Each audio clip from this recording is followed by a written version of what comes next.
One, that he learned that the game was rigged for the members of the club. Those are his words.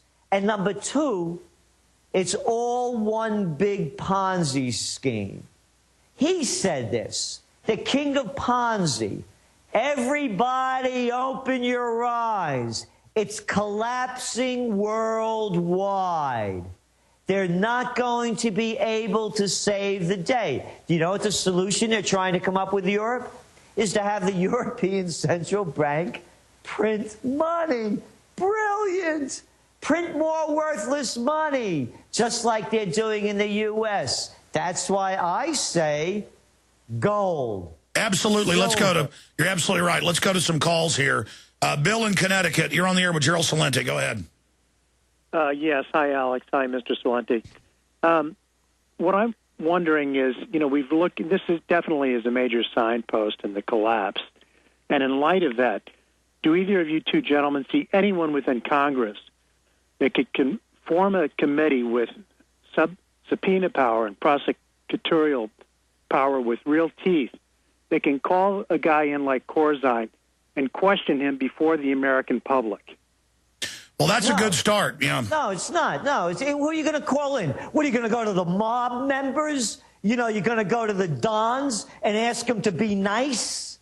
No, it's the whole thing. Look at the numbers that just came out. We were talking about it last night on how these congressmen and senators know the inside deal of what's going to happen, and then they place bets on them and become, you know, multimillionaires. Sure. I mean, specifically, he was just saying... You're not going to... No, Congress is totally corrupt. There's a few good people in there, like Ron Paul and a few others. The rest of them, you know, forget it. No, I agree with you. He was just saying, specifically, is there anybody in a position of power? Ron Paul's over... Yeah. No. Paul's not over one of the big committees. They've kept him out of it. No, they're not going to do it. They put on these phony shows. They bring them in. They're in everything. Well, Gerald, let me say this, because I think you're right. That's why they've gotten so bold to steal people's bank accounts now, is that they know, as Congress is so arrogant, they come out and they go, it's not insider trading when we do it. And 60 Minutes goes, it's soft corruption. No, it's hardcore, total insider trading. And it's not just insider trading, it's fraud. They are giving government bills and money to companies they're invested in. I know. And then, I love that language, like you said, soft. That's prostitute language. Here, let me make this straight. The politicians are nothing more than enablers and enforcers for the financial and military crime bosses. So to ask the enablers and enforcers to bring the guys that put them in power to put them out, it's not going to happen. It never happens. Wow. Gerald, I know you got to go here in a few minutes. Let's take a few more calls, and maybe, I know you got to go, but maybe bring you in to the bottom of the hour so you can talk about some of your solution ideas in a moment. Let's race through these calls. Gerald Celente is our guest. He's not being negative, ladies and gentlemen. He's just facing facts, and they wouldn't be publicly going, we're allowed to insider trade and you're not, if they weren't trying to inoculate us psychologically. But I appreciate the caller's point. Joe in Pennsylvania, you're on the air with Gerald Celente. Hello. Yes, sir. Yeah, hello, Mr. Celente. I just want to make a point. I always thought this happened to Celente. He's a great guy. But just a little guy on the post, I've been noticing my bank account be missing $60 here. The account is perfectly balanced out. I know what I spent, and I'm saying, if they're going to take the big guys down, you know, they could probably play with us for quite a while. Well, that's what I was going to say, is that everybody I know has companies overcharging them. I go to restaurants. I thought it was an accident the first 10 times. Now restaurants will cheat you and add things you didn't buy.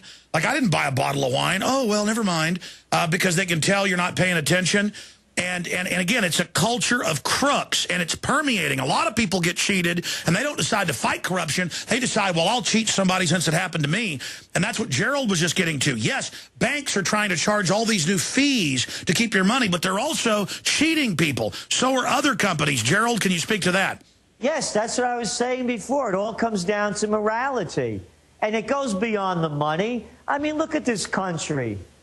You know, the founding fathers would be turning in their graves. You got a clown like Bush and Cheney going out there taking the country to war for fake reasons, that, you know, that Saddam Hussein had weapons of mass destruction and ties to al-Qaeda. And in other countries, you know, they had a thing called the Nuremberg trials. In this country, they put them out there on the media circuit. The prostitutes ask them softball questions, and they sell their books. Look what's going on at every level of immorality. Let me raise this. Look at how they're letting these gas companies and oil companies frack the hell out of this country, pumping in millions and millions of gallons of chemicals into the earth and saying that, oh, it doesn't do anything to poison the water. You know, I mean, it's one immorality after another. And as I said, all the politicians are enablers and enforcers for the crime bosses. I agree. Now, briefly before we take a few more calls, I just want to add here that if you look at all the other forms of immorality, I watched Ron Paul when he was given 89 seconds during the televised portion of the CBS debate. 89 seconds. Turned out there was a memo saying only give him 90, so they cheated him even out of 1 second. When, you know, the establishment hedge fund guy, you know, Romney, you know, he's getting 10 minutes plus. But expanding on that, Gerald, Ron Paul, when he said he was against torture, a bunch of people clapped, but a bunch didn't. And I watched all these soft men and women, and I slowed it down and watched it like 10 times because I was intrigued by it Sunday afternoon watching it. The YouTube, and they shook their heads with satisfaction and anger and disgust and would look at each other and stick their chins out when Ron Paul said waterboarding is torture and it's wrong. They think torture is sexy and cool. They think killing people without warrants is cool. They think lawlessness is cool because the government's their friend. And I hear people on mainline talk radio, they sound like little goofy children that call in. They're not serious. They're not hard. And it is like lambs to the slaughter. And that's why they're doing this, is because I saw those soft, gullible people hissing at Ron Paul, begging for torture, begging for the rule of law to be taken. They have no idea that as the rule of law is taken, that's the oxygen leaving the room. Can you speak to that? Well, you're 100% right. That's very well put, the oxygen leaving the room. And again, as I said, it all comes back down to morality. And I love, as I said, I just heard, what's his name, too, this other guy, the other tough guy out there, John Huntsman. Yeah, Huntsman. Another, you know, guy that's never probably had been in a schoolyard fight, let alone a barroom brawl. He can't live with a nuclear-armed Iran. Oh, you can't, Johnny boy? I'll tell you what you do. Pack up your gear, take your old man's billions of dollars, take your wife, take your kids, and go fight against Iran. Or shut your fat mouth. And with all of them, anybody out there that talks tough, that wants to go to war, lead the charge or shut your mouth. And that's what really like that Gingrich. Oh, did you see this one? Gingrich made $1.6 million advising Freddie Mac and Fannie Mae. Another fat boy who couldn't fight his way out of a paper bag that wants to get tough with Iran. All you big mouths out there, all you flabbermouths, send your kids, send your wife, send yourself, and send your money, or shut your mouth. No, they're going to try to use our money. And let's take a few more calls, and we'll let Gerald go here and talk about some of his solutions before he goes. Let's talk to Steve in Oklahoma. You're on the air with Gerald Celente of trendsresearch.com. Yeah, Gerald, I just want to say I'm a member of your newsletter, and I love it. And feel sorry for you on what happened. I hope you get your money back. But my comment is that... Well, hold on. I feel sorry for us all. This means that the criminals are getting 10 times more bold. This means the ball game's moving fast. So, again, it's... But go ahead and make your point. I'm sorry. Okay. Yeah, my comment was that I see the two political parties as nothing more than organized crime families who happen to tolerate each other. But one of these days, one of them's going to decide they want it all, and they're going to get rid of the other one.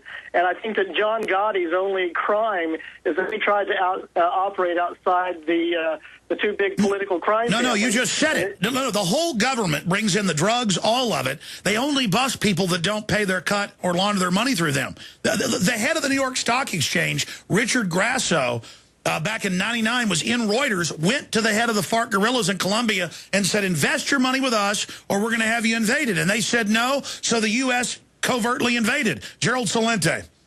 Well, yeah, and that's this covert action thing. Well, first of all, thank you for subscribing. I'm glad you're enjoying the Trends Journal. And Alex made a point also, before I go on to the second one, that, yeah, I'm losing money, but what I'm warning everybody is that every financial institution is under the same kind of pressure because the systems are collapsing. So if you think your money is safe with any of those big names, you're making a big mistake. MF Global was one of the biggest of the 120-something trading groups out there in the commodities end. And going back to what you were saying about the drug deals, now what they're doing is, against the law, they're sending in the United States troops under one of their agency names to go fight these phony drug wars in countries around the globe. And that's just to keep the prices up and knock out their competition. One more call. Come back to your calls at the break, but Gerald's got to go here in a moment. Let's talk to Sue in Georgia. You're on the air with Gerald Celente. Go ahead. Hi, Gerald. I'm sorry about what's happened to you, but if it's any consolation, I'm sure it's not. You're helping other people immensely. Sure, no, that's his point. He's not even talking about himself. He's saying this shows that the wolves are getting bold. Well, I understand that you are not a registered investment advisor, so you can speak to what your friends are doing, and I want to be very, very clear that they should be or are your friends. Ma'am, we're almost out of time. Just real quick, what's your question? 401ks, pay penalties, pay taxes, get everything out. I can tell you there's a story in Forbes magazine, Laura Martin, I believe it was 2009. She was my assistant at the time. Her company went bankrupt. One of these bond companies, and that a riot. Anyway, she took all her money out of her 401k. At that time, gold was about $700 and something an ounce. And Forbes made fun of her and me for being, you know, it was a fear thing that we did. Fearful investing. And she more than doubled her money. They said she overreacted. Now, remember, now her money is more than doubled. So only speaking for myself, I will not trust one penny anywhere because there's a bigger story. And the biggest story is the devaluation of the dollar. As the Europeans print more, as the Americans print more, the devaluation is going to continue. So only speaking for myself, gold mostly, and silver as a hedge. That's right. And Jim Rogers said the same thing 2 nights ago on the show, that he thinks silver's even better because it hasn't moved up as much as gold. Ma'am, I hope that answers your question. Sorry, I was hurrying, and we're just almost out of time. I've already kept Gerald longer than he said he could. Gerald, you've got the floor in the last